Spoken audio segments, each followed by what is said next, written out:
Find the domain of g of x is equal to the square root of x minus 4.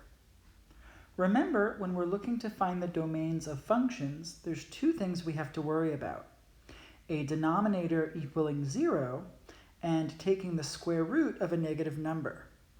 Because there are no fractions here, we don't have to worry about zeros in any denominators, because there are no denominators.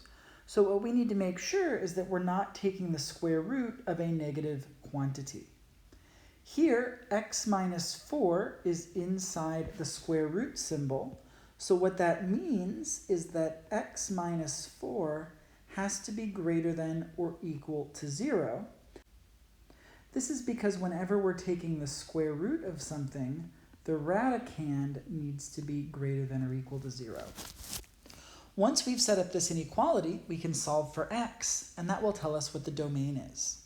To get x alone, we add 4 to both sides of the inequality. That gives us x on the left-hand side, and 0 plus 4 is 4 on the right-hand side.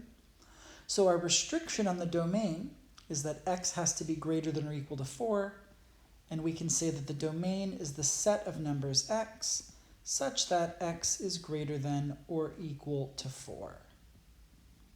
The reason this is the case is because if x is 4, we've got 4 minus 4, which is 0 under the radical, which is allowed.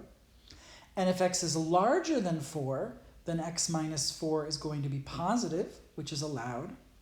However, if x is less than 4, we'll end up with a negative quantity under the radical symbol, and we cannot take the square root of a negative number in a function.